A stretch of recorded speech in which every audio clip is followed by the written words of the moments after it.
จัก15นี่บ่ได้บ่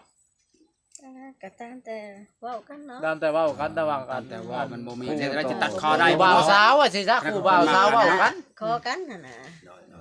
ครูบ่าวสาวเว้ากันได้มันก็ได้เนาะอันนี้มันก็บ่ได้ว่าขาดโตเป็นบริษัท แต่ว่าเฮามื้อแต่งแล้วต้องถ้ามื้อแต่งกับบ่มันก็บ่มีก็ทอกครึ่งนึงก็ได้เนาะวันมื้อแต่งเรื่องคนบ่มีเฮ็ดได้เนาะ ก็พัดกันไปอีก ผัด ก็ กัน พัดกันไปก็ได้ ขายมะกอกมะแกะไปแท้นี่แล้วเพิ่นสิได้ ขายพัก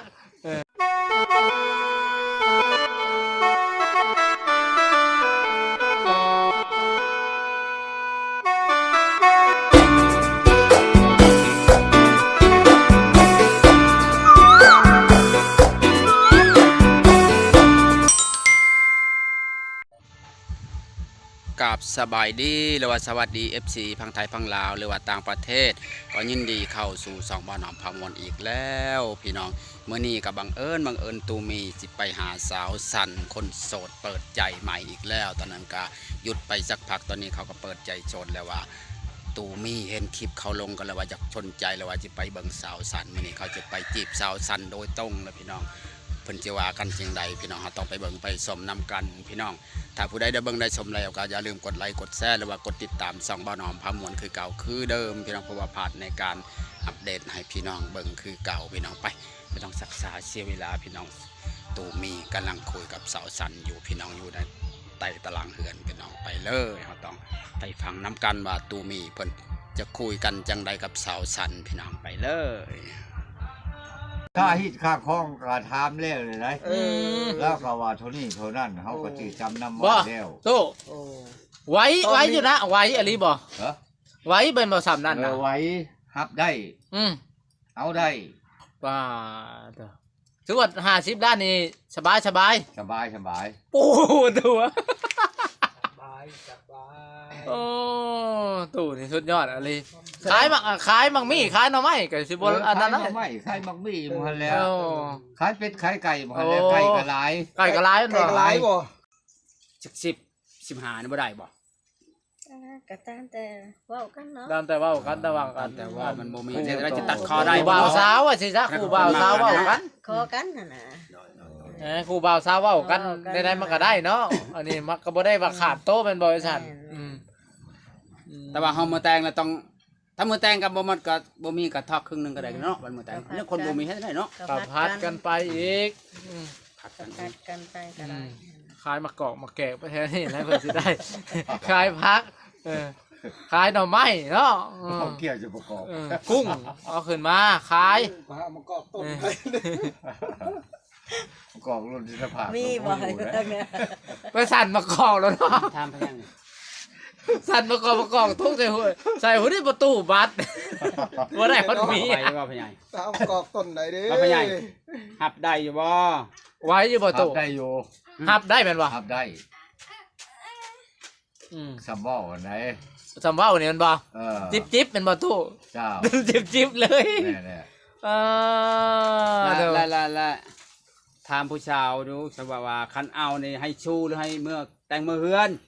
ถามดู ถามมาดู สู้ เขาให้ชูบ่ได้เขาแต่งมือเฮือนสมมุติเอา ได้บ่จัด หรือให้แต่งมือเฮือ ก็ น ได้เบิด ได้เบิดเรา ได้ แล้วสิแต่งมือเฮือนแล้วบ่มีคนในสาสมอนเอา ได้ จะเมื่อได้บ่ ได้ ได้ ได้แล้วหลับ บ่ได้ ได้เว้ยมันก็เป็นโชคดีของตู้เลยจ้ะโชคดีของเจ้าแล้วได้เผาเทียงนาน้อยเจ้าฮะเจ้ามินก็โอ้ยตื่นเช้ามาเมียฮดหน่อไม้เพราะว่านั่นโอ้คัก เสี แล้ ยว ง คัก น้อยค่อยนั่งได้นะ แม่น นั่งแล้วคอยหาผู้สาว ปัดปิ่นหน้าใส่ทางเลยเนาะ เจ้า ปิ่นหน้าใส่กุ๊กบุ๊กเลยมันบอก แม่น โอ้ผู้สาวก็เที่ยวทางมาคัก โอ้ยมีทางคอย แล้วว่าบางมีดตกซับเจ้าเด้อเจ้าบ่ได้มีความสุขใด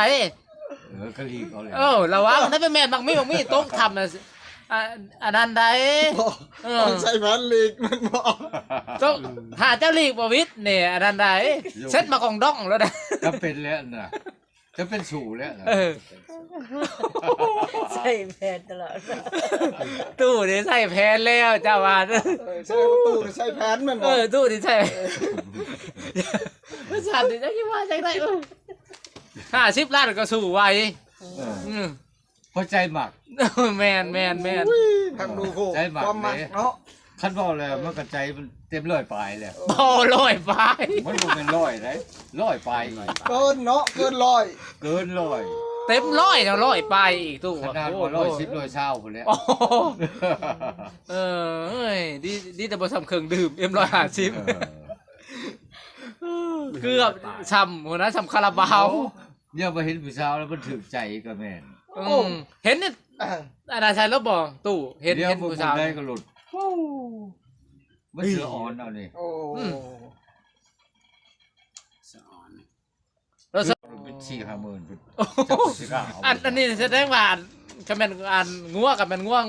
ตุ้ยงัวพี่เนาะ โอ้บ่เว้าแล้วคันว่างัวเถิกก็หรืองัวแม่ก็จนก้นบ่คนญาติ ต้น ตัดปุดเลย ทำแผ่นแป้นเลย ขับปานหยัง ปอโธ่นี่ฟังว่านี่สำรวจกดก้นงูแต่พอเป็นก้นแต่ตัวก้น อ๋อ ฟังว่านี่ตู้นี่ให้ผู้สาวไปเอาทำไมแต่เรือนี่สำรวจแต่ก้น แม่น แอบเบิ่งก่อนเขาแต่ แอบมาก้นตู้โอ้ยขออนุญาตหัวนะตู้โอ้ยเป็น มักก้นบ่มักก้น มาก้นบ่ อะไร มาก้นน้อยหรือมาก้นใหญ่ ไว้มันก็ทั้งมักมันก็มักจุดนักเนี่ยมันมักทางหน้าแล้ว มาทั้งหน้าต้องใช้อัน ว่าเลย มา ว่าไปหามักทางก้นมันก็ไปสู่ไว้แล้ว จัดว่าก้นต้นๆก็บ่คือก้นเจ้า ดู มัน แต่ว่า มันหันไปแล้ว ขอน้ำด้วยฉัน มึงบอก แอบขอหลายแล้ว เอากันไปแล้วมันหันคอยเบี้ยนไปเอง เอ มึง อบ อ ว่าก หอยเบี้ยนไปหาคนเลยเด้อ ขับปานอย่าง ทางนี้ก็เบิ่งหน้าเบิ่งตาเนาะทางหน้าเนาะตู้เนาะ เส้นเนื้อเพลงเนาะ อืม อาจารย์ โดย เออ เอาบ่น เนื้อเพลงว่าได้ใช่เนื้อเพลงกุนโตนฮะเด้ โอ้โหอาจารย์ก้น ร้อง ต้น ได้ ต้น บ่ตู้ เออ ร้องได้บ่ จังหวะ เป็นเพลงรุ่นเก่าว่าก้นต้น เขา นะ บอกเคยร้องเลย ค่อยบ่อยากเลย บ่เพลงก้นต้นเป็นเพลงรุ่นเก่าบ่ แม่น เอาอาจารย์ห้องรู้จักถอดหนึ่งเป็นอะไร เอาอันนี้น่าจะก่อน เอาไหน เอาบักก้น อัน ต้น ร้องเพลงนั่น ก้นโตๆนั่นบ่ ลองมาดูจาน ได้จีบเช้าสุก่อนเคยสิไปลองก่อน เอาร้องบ่ก่อนจังว่าเพิ่นจื้อได้เพิ่นสิฮ้องจากผู้สาวพังได้ เข้าลงไปว่าโรงรัดทัดตอนบ่ได้ เอ เนาะ อตอนบ่ได้จีบเช้าก่อนจนมันพังบ่รับเพิ่นแล้วบ่ได้อัดผู้สาวหน่อย แล้วแล้ว ใจเพิ่นลุกขึ้นยาวแล้วลืมว่าผู้สาวเนาะ ลืมผู้สาวแล้วเลยจังหน่อย ค่าฮิตค่าคล้องก็ถามแล้วเลยนะ เออ แล้วก็ว่าเท่านี้เท่านั้นเขาก็สิจำนำ บ่ ไว้แล้ว ตู้ โอ้ ไว้อยู่นะไว้อลีบ่ เหรอ ไว้เป็นบ่ซ้ำนั่นน่ะ ไว้ฮับได้ เอาได้ ป้าเด้อถือว่า50ล้านนี่สบาย สบายสบาย โอ้ตัว สบาย โอ้ตู้นี่สุดยอดอะไรขายมังมี่ขายหน่อไม้ก็สิบ่อันนั้นนะ ขายไม่ขายมักมี่มันแล้ว เอ้า ขายเป็ดขายไก่มันแล้วไก่ก็หลาย ไก่ก็หลาย ไก่หลายบ่ โอ้หลายหั่นแหละ เออ เหมือนหันก็เอามาเค็งมาขาย ขักปานอย่าง กูมาเค็งก็มีแม่นบ่ตู้อยู่หน้า เป็ด หา ไก่ก็มีขายเมื่อวานนี่ก็2บุตโตผู้จัด โอ้ได้บักอึได้ บ่มักอึก็มีบ่ แต่ขายบ่แพงเหรอ มักอึก็มีบ่ บ่อื้อนะ เออ จังหวะก็ยังบ่ได้หลอกขักปลูกไว้อยู่หั่นจังมันมี จันมันบ่มีเนาะจัน เออ เจ้าแบ่กินเพิ่นเอาไปจ้ะ เออ ำเอาไปอีกแล้ววันนั้นวันหลบจะไปจ้ะไปเอาล่ะบ่3:00ไปหรือ เพิ่น บ่ ไปเฮ็ดหยังอันนั้นเพิ่นอันนั้นไปเฮ็ดเวียกบ่ เขาไปเลย ต้องได้ไปหับไปส่งบ่ แม่น อ๋อ ต้องไปหับไปส่งเพิ่น อยู่มอยังก็ มื้อนึง โอ้อยู่มอ1แล้วใกล้แล้วใกล้สิจบแล้ว ส่ง ยัง3-4 ปี ถ้าได้เรียนมอมัน จะ ก็ ได้ ได้อยู่แล้ว สู่ไปอยู่เดี๋ยวนี้นะ สู้ บาง ไป เวียนจ้ะ เที่ยวบ้านใหม่นะ 4-5 ปีพุ่นละม6ม7 เอ้าบ่จักบ้านใหม่ บ้านพีนขอยก็ยังงงกับว่าบ้านใหม่นะ พุ่นนะอยู่บ้าน บ้าน พิ พี น นเหนือ พินเหนือ อ๋อ เอาบ่มีนะอยู่นี่ซะ บ่ อะไรคือบอกอันนั้นเข้าใช่ยาเพชรนี่เด้อสะบอกมันเข้าในใช่ยาเพชรนี่เด้อสะ จักแล้ว เขาบ่ให้เข้าเป็นบ่ตัวนี้นะเขาให้มาเข้าตัวนี้นะ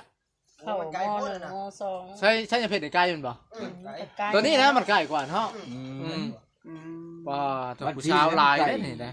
แสดงมาบ้านพินนี่ฮอดม.7อยู่นี่เนาะ ออ อืม ขอเลยว่า ไกลกว่านี้เขาก็ ขอเลย ไป ว่าอยู่ในนี่มี เออรุ่นพาตะกี้โดดไปโรงเรียนบ่ได้ง่าย ป เด้ ห้า อ๋อ ปห้าก็ไปบ้านใหม่ไปมอบ้านใหม่ ไปมอบ้านใหม่ไปบ้านมอซอพินอืม บ่มี บ่ตู้แสดง ใช่จะเพชรนี่ใกล้หลายแม่นเนาะ แสดงว่าผู้สาวนี่ก็จะกินหน่อไม้เดียวนี่เนาะ เดี๋ยวนี้ เที่ยวไปหั่นนะ เมื่อนี้นะคือสิบ่ได้ไปแล้วมื้อนี้ บ่ มัน ได้ไป ทำแล้ว อื มื้อ ม ใหม่ เรา โอ้คันไปแล้วก็บ่ได้ให้มาเด้ เอาแล้วตู้เห็นแล้วบัดนี้เออน อนปอกหน่อไม้ โอ้โหเดี๋ยวๆๆว่า น้ำกรอกน้ำไม้ อุ้ยสุดยอดทดบอกหน่อย ปอกหน่อไม้แล้ว ดีแต่บ่ ได้บ่นอนปอกน้ำไม้นอนไม่ได้ปอกได้ เห็นบ่ปอกหน่อไม้แล้วก็พูดแล้วสิพันเราก็พักขะแยงอยู่ผายพุ่นแล้ว อืม แค่พายหั่นบ่ บ่ ครับ มาในอันผู้ได้สิงมหอยใช่คือว่ามีหนอง อะไร มีหนอง มี อยู่บ่หอยหั่นนะ มี โอ้เพราะว่าจะได้งมหอยแล้วก็มาต่อยก้นแล้วก็แกงนะเนาะมื้อนี้เนาะ คักปานหยัง ใส่ผักขะแยงหอม บ่ มีบ่ปักกระแยงแทนนะ พักขะแยงก็มีพริตูก็มี ๆโอ้ผักอันกะเพราหะบ่เป็ดป่าอยู่ได้แน่ชวนเจ้าน่ะตู้ แม่น ผักกะเพรา แม่นแม่นแม่นแหละ อืมโอ้ตู้นี่สุดยอดแล้วตู้นี่เดี๋ยวคะแนนว่าเมื่อนี่แม่นบ่ให้มาเลยแม่นบ่ตู้ รู้แล้ว เอาอยู่พุ่นเลย นอนปองหน่อไม้เลย นอนเผาก้อนหน่อไม้ เออ จังหวัดเชียงรายพุทธต้นหน่อไม้นั่นก็บ่จักแล้วมันจะ โอ๊ะ บ่ได้ขายยามแรง แม่นแหละ บริษัท นั่นแหละ เจ้าก็หมักนะฮดเครื่องปลูกของพังปลูกนั่นปลูกนี่หมักบ่ มา แล้วก็เบิ่งแล้วเราก็คนสุขสิดูนะ เออผ่านตู้บ่คือคนสิดู ดู เป็น มันขยันดีเบิ่ง เออเอาเบื่อพักนะ ม เบื่อสลัดเบื่อผักกาดซ้อมนะ โอ้ กะคนปลูกลุ่มมูล ค่อยว่าจังซี่ซะบ่เอากระยาเบียมันพาเอาตัวมันใหญ่ มันจะกินสบายแน่ ผมบอกเอามือหนึ่งโลดเนาะ